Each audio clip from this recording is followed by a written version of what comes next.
when you think of MASH, do you really think of Christmas? Generally not. You think of things like, surgery, comedy, drama, death. Well, sometimes death does need to take a holiday. And, well, we all know in 1914 there was the Christmas truce, which miraculous event. And sometimes on occasion, actual Christmas truces are planned. Well, the premise of this episode is that there is a Christmas truce. And so they're not expecting any casualties at the 477. So the plan is they're going to invite the orphans over for a Christmas party. And this episode, well, it has everything. It has something going wrong. It has, Charles, both his snobbishness, but also his kind heart. You really have everything. You have Hawkeye and BJ being excellent doctors. Damn excellent doctors, as they probably would actually say back then, especially. Actually, I think they do use that term phrase in another episode of MASH. But you know what? This episode is all about Christmas and death taking a holiday. And a big part of that is, right as the Christmas party is about to start, a wounded soldier comes in who was hit by a sniper. And so, Hawkeye, BJ, and Margaret go to take care of him while everyone else goes off to the party. And they want to keep it quiet to not spoil the party. Being considerate and all that. But the patient is not going to make it. But they decide that they're going to keep him alive so that way he doesn't die on Christmas. So that way his wife and his children, that soldier's family, doesn't have to think of Christmas Day as the day that their father died.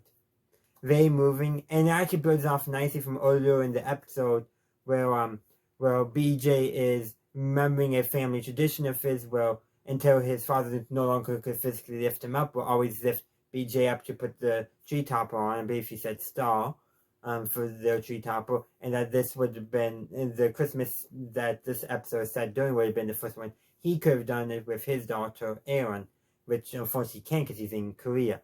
But so that reestablishes that BJ is a family man. That's a very important part of his character, and I think you need to establish that for his decision to do that. And then Hawkeye and Margaret agree with him. A lot of the same, probably for example, Hawkeye probably thinking, he probably wouldn't want his father thinking of Christmas Day as the day he died. And we know Hawkeye from another episode has a very good relationship with his father, which, man, that's another episode we gotta talk about, because it's a good Hawkeye and Charles episode where they're not antagonizing each other.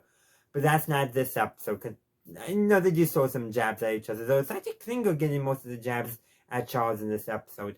But speaking of Charles, he has gotten basically 3 big packages marked perishable. He claims it's only clothing. So for the Christmas party, he only gives a can of smoked oysters. And the reason why he's doing that is because apparently a mortar hit the convoy with the turkeys they actually were going to eat. So they're just scrounging everything up so that way when the orphans come, they're not eating basically field rations. They're having something. And I think it was, I want to say it was Colonel Potter who made the observation that they got all the care packages when they're not the refugees, and because the orphans didn't have to get anything from the States, while everyone out of the MASH is, and that's that. And then of course that's when they decide that they're going to put all the resources together for the Christmas party, so that they don't have basically corned beef or spam or something like that for the dish, so they actually have some festive foods. And Charles doesn't give anything, so they kind of ripe him for it. But we find out that what he got was a package of candies from home that he's going to give to the orphanage as a part of his family's tradition of anonymously, so giving a gift to basically, when he tells the caretaker of the orphanage this, he's clearly trending on his words. He doesn't want to say poor that. So he kind of alludes to people in the same situation as you. So poor, orphans, homeless, that kind of stuff is the implication. I.e. people who have not been blessed in the same way that Charles and his family has with all their wealth. It's probably a good way of looking at it, but has been given anonymity. But what we find out is that the caretaker of the orphanage sold all that stuff so he could buy cabbage and rice, so that way the orphans have food. And because he said that the candy would give them joy for a day, but this way they can have their bellies fed for like a month. And Charles realizes, basically apologized, because first when he found out that the candy had been sold, he was mad. But when he learned why, he said, "No, I'm the one to apologize. It was," I think he said, "inconsiderate of me to give children or kids dessert when they haven't had dinner yet," which I think is very important part of this. Charles is this character who, there's a reason why I think he's a much better foil to Hawkeye than Frank, because like Hawkeye, he's skilled and has a kind heart, but he doesn't want anyone to know about it, partly because it's more upper class upbringing. Well, Hawkeye has no problems, like something needs to be done, these people are hurting, I help them. The different mentality, there's a reason why Charles has always been this much better foil to Hawkeye than Frank was. Frank only been a foil in the medical sense, but he could not give to Hawkeye the same way. Like, Charles and Hawkeye just had, and BJ of course, they all had a better dynamic where they could actually, play jokes on each other. Frank could never do that. But that's getting off topic from this Christmas episode. Colonel Potter, of course, dresses up as Santa Claus. And actually, there's this one scene where his hat is too big, so it's covering his eyes. So he asked Klinger for thread and needle so he could take it in, so it could actually fit on his head. And Klinger's office is full of all the goodies they've collected for the Christmas party. And Klinger's actually singing Christmas carols and writing down the lyrics to give to everyone. And he's amazing how much I can remember. He gets everything so slightly wrong. Like, so, 3 turtlenecks instead of 3 turtle doves. So 3 turtlenecks, 2, and instead of a partridge in a pear tree, it's a partridge in a pair of trees. And I forget what the other one was, but they kind of show, like, he's not really remembering. So it's a funny joke, but the joke is that Klinger actually does make a mistake but Colonel Potter's like, yep.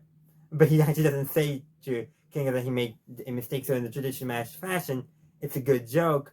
And it's also a joke that us, the audience, if you don't know the lyrics to 12 Days of Christmas, you won't get the joke, which I actually kind of like. Us as the audience is maybe on Klinger's side, maybe on Colonel Potter's side, depending on what we know. But most people do know 12 Days of Christmas. And I'm not singing it, hence why I'm doing 12 Days of Christmas content.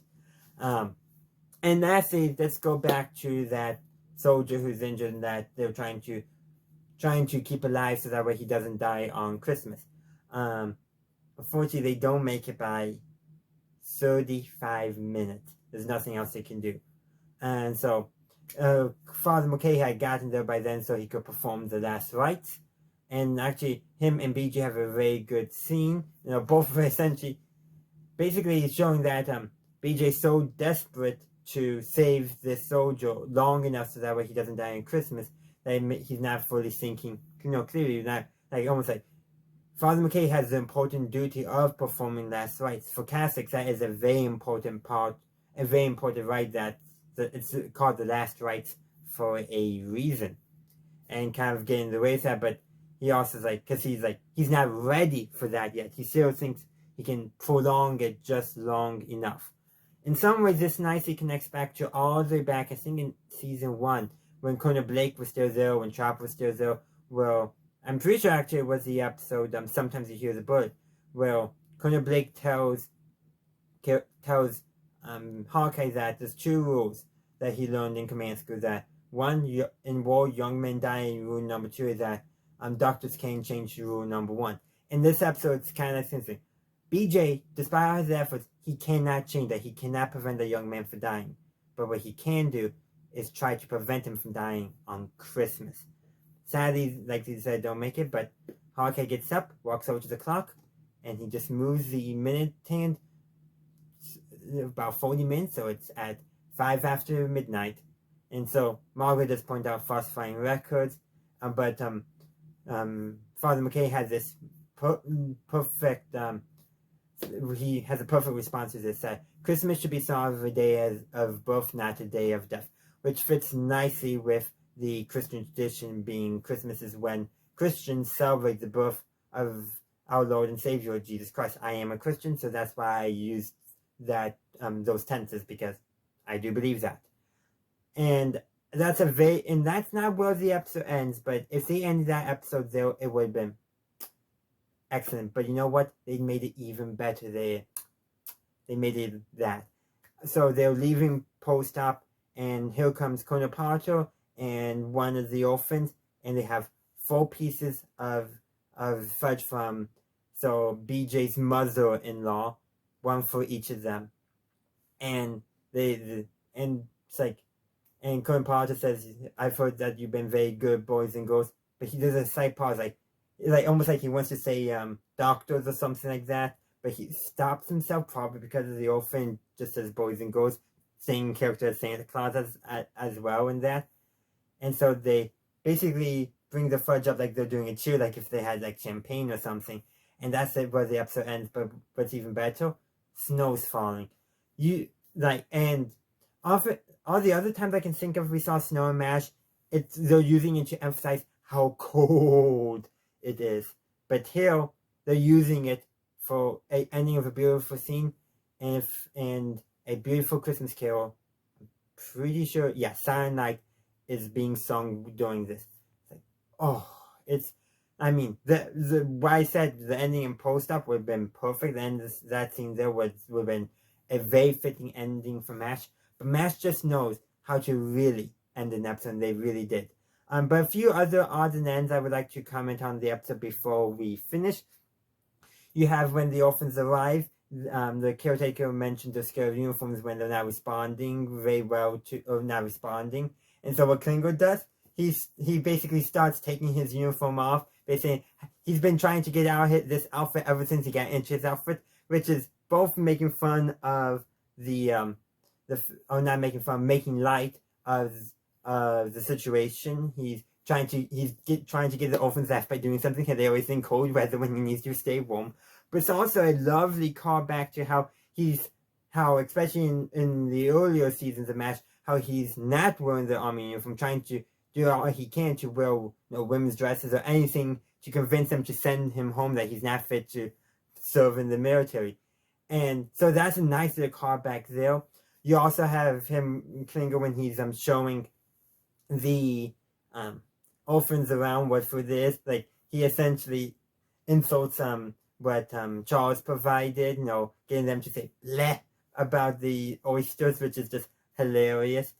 But also there's this, when Charles basically confronts the caretaker about selling the candy, Klinger watches this and eavesdrop, and then so Charles goes to his tent, but later what Klinger does, he gets some stuff and he brings it to Charles and essentially tells Charles the exact same thing he told the caretaker, that this gift must remain anonymous, like very same thing. And there's this weird thing, like, you don't think Klinger and Charles would have this much in common, but whenever there's a Charles Klinger episode, it's always about this, like, somehow they both, Charles, one of them does something to infuriate, but oftentimes, like, Klinger just oftentimes knows the right thing to do to really help Charles in no other way. Like, this episode, he gives Charles a Christmas present that helped make him feel better. Sure, it wasn't much, but it still was, actually it was a lot, because Charles needed to be treated kindly. He needed to feel better, because he, was so, in some ways, he's, feeling sorry for himself that he didn't think to give the orphans actual food instead of candy. So, and Klinger, realizing Charles is feeling down, provides a gift to Charles to make him feel better. Look, essentially, in many ways, just showing Charles human kindness. Would Klinger have done that with Frank? No, not at all. Well, he would have done it, but then he would say, "Sign my discharge papers," if it was Frank. But Charles, that's not something that would work with Charles as a character. And Klinger, especially established after Frank has left, it just won't work out. MASH has this way of injecting humanity into these wartime scenarios. MASH in many ways was always about characters trying to stay sane in war, in a tragic event in war. Earlier seasons is all was through humor, but a lot more in these later seasons, this episode especially, it's showing how they retain their not just, there's always humor, but also their humanity, how they keep that to stay sane, and how, in a way, showing humanity to each other is one of the ways they stay sane in the insane situation. So that's where I'm going to end this review. I would actually hear your thoughts on Death Takes a Hard Day in the comment section down below. If you haven't seen this episode and you're still at the end, go and see it. It's probably one of the best episodes of MASH. And MASH, especially once Charles comes, and even before then, MASH has a lot of good episodes. So if you haven't watched MASH, I encourage you to do so. But in the meantime, thank you for watching. I hope you enjoyed it. If you did, please be sure to give this video a like, upvote, and share. And if you are so interested, please feel free to subscribe or follow the channel. I would greatly appreciate it. And feel free to check out any of the links down below. But as always, have a good day, good night, wherever you are. Happy holidays and Merry Christmas!